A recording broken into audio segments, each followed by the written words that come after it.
Hello, everyone, and welcome back to Kings of the Rift, your source for competitive League of Legends news and opinions, as well as League of Legends coaching advice, all that different kinds of stuff there that we're doing nowadays. But before we get into everything, I just want to say thank you to all of you for listening, as I do every episode. And this podcast is available any place that you can find a podcast. If you can find it on, I believe I looked at it today. We're on Stitcher. We're on Spotify. We're on Anchor, Apple Podcasts, different RSS feeds, whatever that means. It's 2023, and I don't know what RSS feeds mean. But it's fun. It's cool. It's different. Um, but yeah, so it's very cool. So leave me a review if you're on any of those that you actually can leave reviews on, especially like Apple Podcasts or Spotify. If you can leave a review podcast review, even, um, do that. It's great. It'll help get the podcast noticed. And help people find the podcast and really kind of see what we're up to here. And you can share the wealth with other folks. So if you guys are on Anchor as well, I did set up a little thing. It's called listener support. I've had it up for a while, but a little bit different than like a subscription type of thing.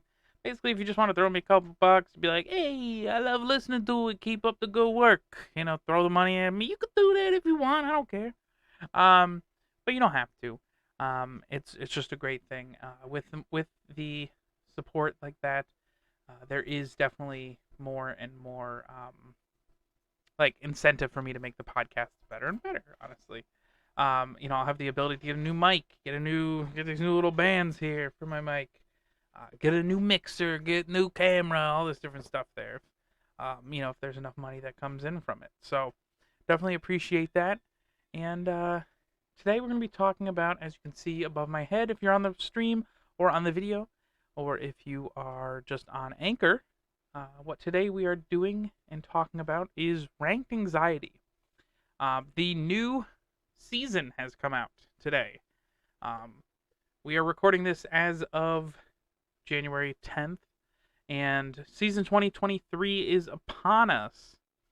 And what I really wanted to do was kind of break into taking a look at the ranked season and seeing where you can change, how you can change things, and if this is your first year getting into ranked, how to get into it, what to do if you feel like you're maybe having some of that ranked anxiety. I know a lot of people are feeling that way. I was dealing with a team before who a lot of them had ranked anxiety and afraid of maybe playing and looking stupid or being the reason they lose and all this different stuff. But I don't think that's really anything you have to really worry about. And that's something we'll talk about as we get further and further into the episode. First off, I do actually want to talk about today was the season kickoff event that they did here. And honestly, it was a good time. I watched it while I was at work doing my own thing. And one of the things I noticed was that it was boomers versus zoomers. Very cool. Very cool that they put that out there. The boomers team was, let me try to remember it from my head. It was Solo, Contracts, Jensen, supposed to be Stixay, but Stixay is sick or called in sick or he's scared. I don't know. But it was the sub from Golden Guardians Array, and the support was Core JJ. Which actually, if you look at this whole thing once we go through it, it's one person from each team, which is kind of interesting. I don't know why they didn't like just kind of do like an all stars type of thing. It's different. And then you went to Team Zoomers, where Zoomers was in the top lane Revenge, who's actually older than Contracts, but that's beside the point.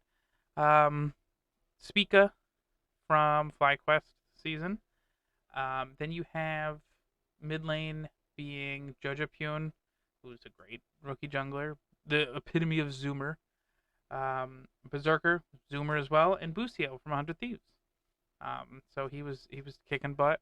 with Berserker there.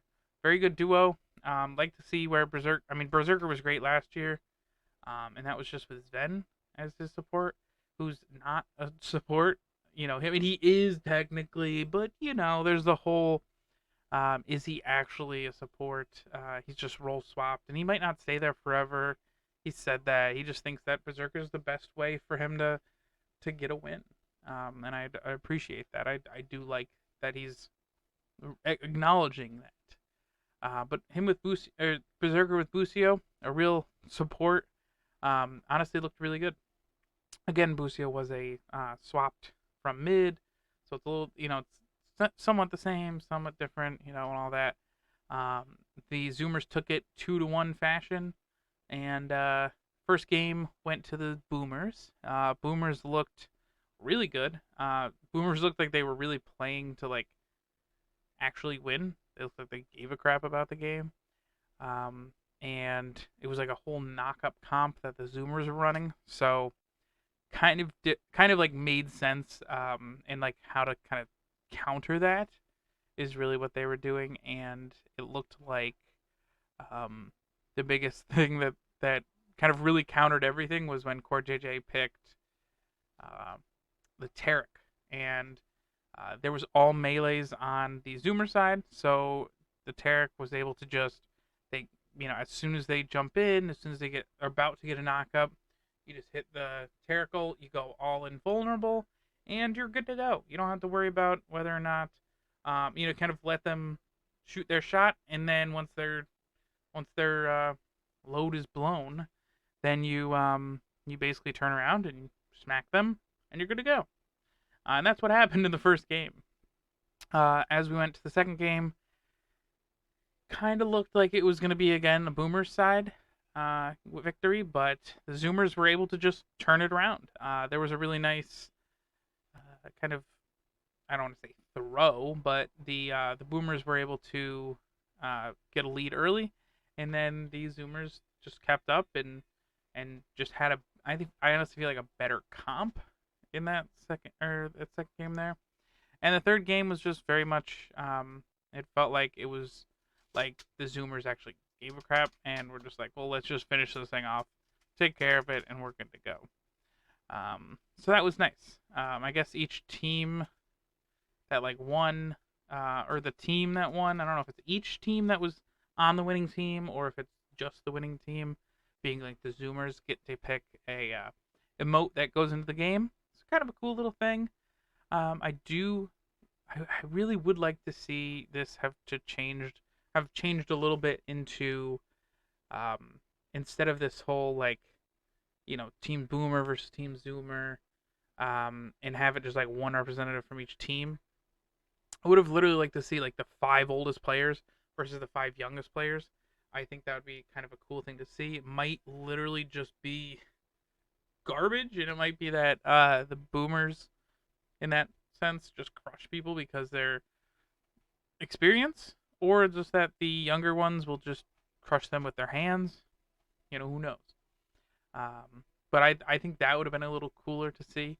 I do understand that they wanted to get every single team involved, and especially this year with like Bjergsen and Doublelift on 100 Thieves, definitely is a little bit of a harder sell, I feel, to get them in and put them on the same team because they're just going to be on the same team in 100 Thieves. So it's just interesting. I definitely think it's kind of a cool little thing. I almost feel like Stixay, and now that I'm like really thinking about it, like behind my head, really thinking about it, and it almost feels like this was almost like a obligation that they had to do with the LCS and with Riot Games in general, and it could feel like Stixay is just kind of bowing out of it, like I don't want to do that. Well, I have to do it. Well, I don't really want to, and so instead they send a Ray who is him? I don't even know. I don't even know who he is. So that's where I'm kind of like, it almost feels like it's like a sponsor obligation, and Stixay just was, oh, he's sick. They announced it like I think a day or two before, but he could easily have just been, I don't feel like going, like it's not gonna be an issue, or it's not gonna be fun, or it's just going to be pointless to do. He might just have thought it was whatever. So, definitely interesting to say the least. But they did announce, obviously, that the ranked season is beginning, and they kind of asked a little bit on the broadcast to some folks about how to deal with dealing with ranked. And one of the biggest things I did see Kobe say is he was talking about how basically the easiest thing to do is to, at least in the first day or the first week of ranked, you just don't want your team to like implode. You don't want your team to be super like mentally boomed in that first day. Um, just get them across the finish line. Just all right, we're going on to the next game. All this different stuff. We're good to go. Or you just be really, really nice the first day of ranked, just to kind of weed out those who are not looking for to go as far as you probably are. But really breaking into everything with ranked anxiety, I have like a thing I say about it. All right, ranked anxiety it's just not. It shouldn't be a thing. I do understand, people having ranked anxiety. I understand the idea of anxiety for sure. Um, but a lot of times people are talking about why they have ranked anxiety. They talk about that they think it's their fault, and they don't want their team to lose LP because of them. Or sometimes people think that, well, they don't want to be put in iron. They don't want to be put in bronze. Like, oh, come on. Like, I don't want to do that. Then it confirms that I'm bad. Or anytime I play, I just feel like I'm playing for too much stakes, all this, and it can be a little bit overwhelming to some folks. But my thought is, it's very rarely that it's your fault that the team loses. Think about the times you've been playing the games and your team just loses, and you're just like, I was doing well. um, it's usually someone else's fault. Like how many times have we said, have any of us all over the United States and the world, all this, have said, well, I was doing fine until my bot lane inted, or I was doing fine until my top lane crapped the bed, or something like that. Um, it usually is just someone else's fault. Um, this season I believe like over 300 ranked games or something like that. Um, Probably more than that now, like 350, almost 400 probably. And the best thing I found was honestly looking at ranked and LP and all that, and actually changing what I was wanting to look at. Changing it and saying, okay, well, if I win, I win. If I lose, I lose. The LP is not what I'm really looking for. Um, there's a couple different ways, like, and I'll break into this as we go a little bit further, into the topic. But it definitely sucks to demote, like demoting from silver 5 to or there's no silver 5 anymore. Silver 1 to silver 2, or silver 2 to 3 or 4 or whatever. It sucks to demote, but you do learn more in a loss than you do in a win. You can play the game completely wrong, get a win, and go, well, that's how I should play the game all the time.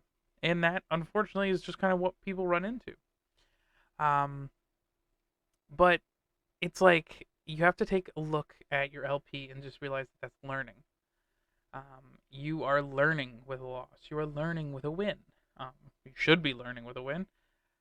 Um, don't look at what happened to make you know. Don't look at what like kind of happened in the game that really like bummed you out, and look at more kind of what could you have done better. What could you have done to make it so that you are gonna keep playing? A lot of people just they get into ranked and they're like, oh, it's too much pressure. I don't like it. I'm just gonna leave. I'm just gonna not play ranked anymore. And I don't think that's really the good way to go for it. I definitely think you need to uh, like I'm saying, you need to think of it as a learning experience. Yes, there is a number to it. The number is there to give you dopamine and give or take away dopamine. And it's basically to say, well, look at I got plus numbers. Look at me, I'm better. Oh, I got minus numbers. Oh, I feel like garbage. Don't look at it that way. Just say, okay, well, you know what? I did lose, but I played pretty well. Or I lost, but I learned how to do this crazy, geez, this crazy like movement. Learned how to do this crazy combo on Lee Sin, or um, I learned that Vi's knockup is counted as a stun or whatever. Um, and that's kind of a cool little way to look at it for sure. Think about how many games you've lost, honestly, where and you can be in any mode. It doesn't have to be just in Summoner's Rift, where you smurfed on kids.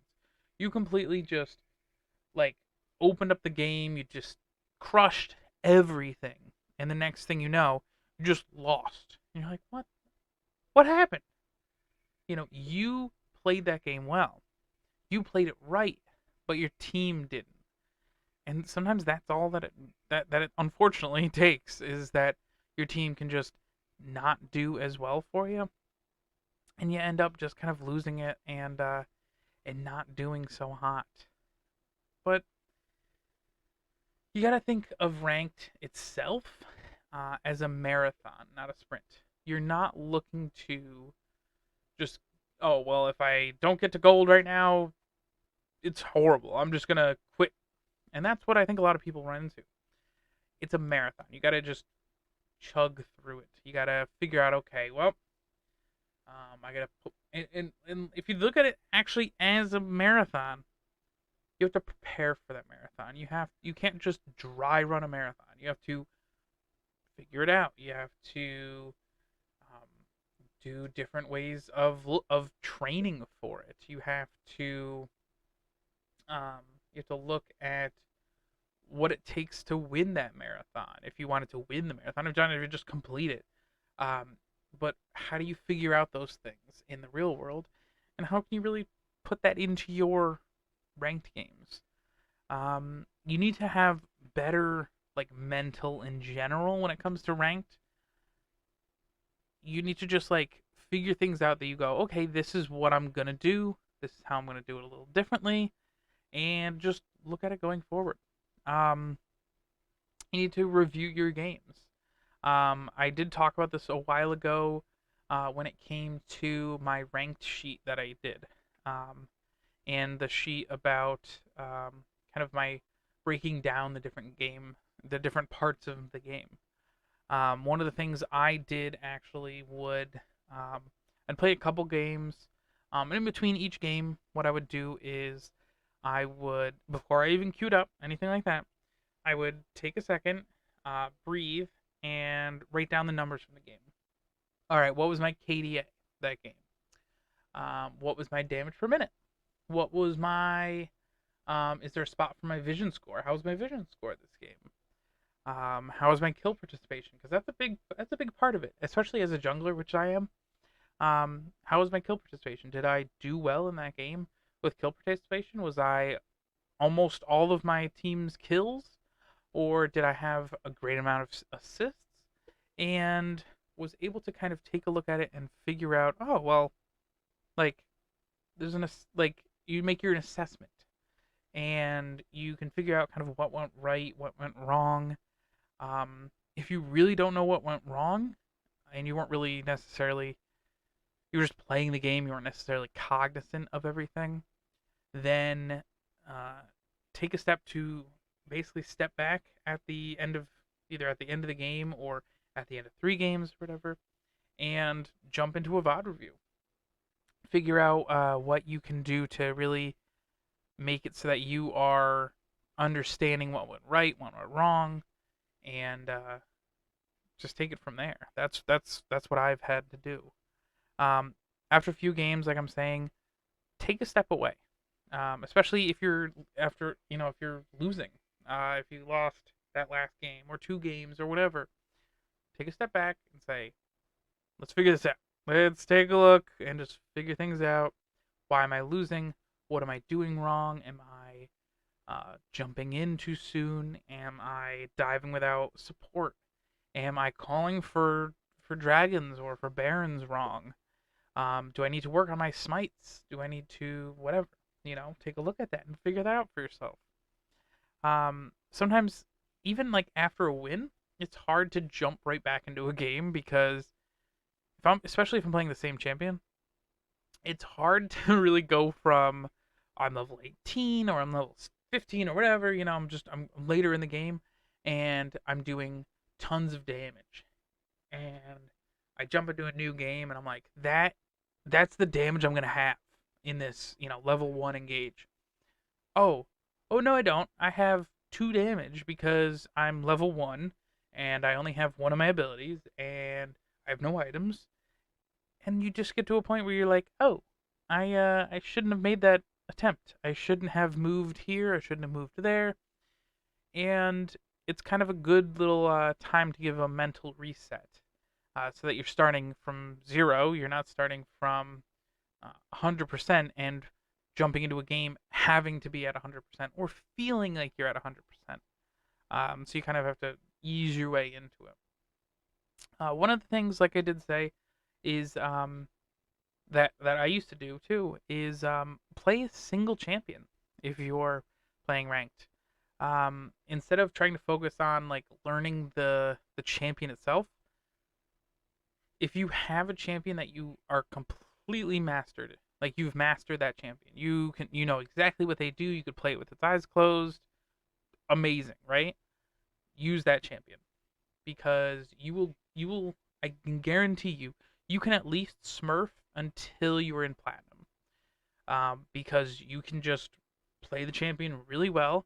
You'll learn more about the game by not having to look at, oh, what does this do, and what is this, what does his E do, and what does his R do, and how much damage does he do? You'll just kind of understand as you're playing.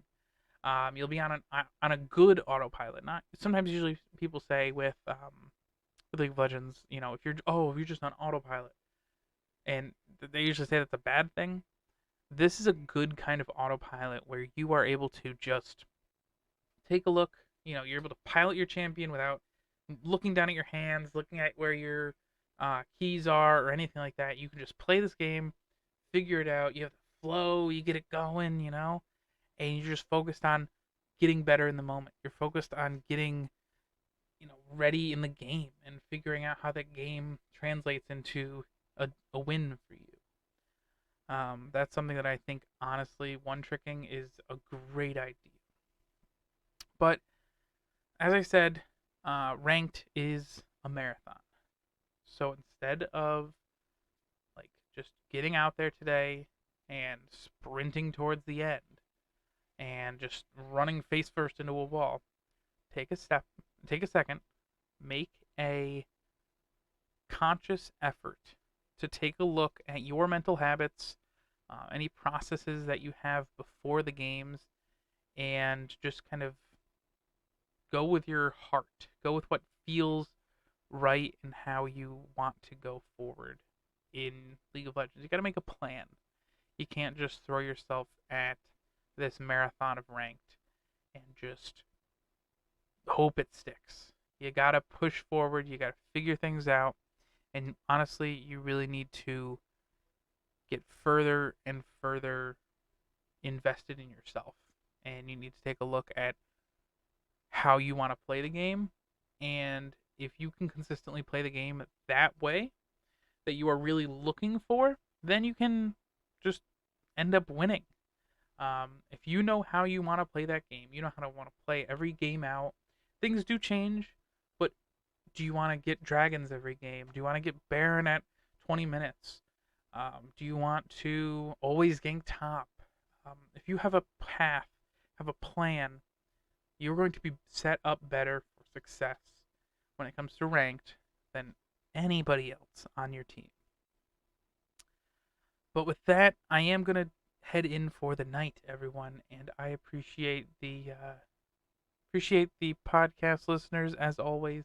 Appreciate you on stream and on the YouTube as well. And especially if you're on TikTok, thank you very much as well. That's been popping off, been doing really well. And follow me there wherever you're listening to this. Follow me on TikTok. Follow me on Twitter, YouTube, all this different stuff. And I will see you in the next episode. Bye bye.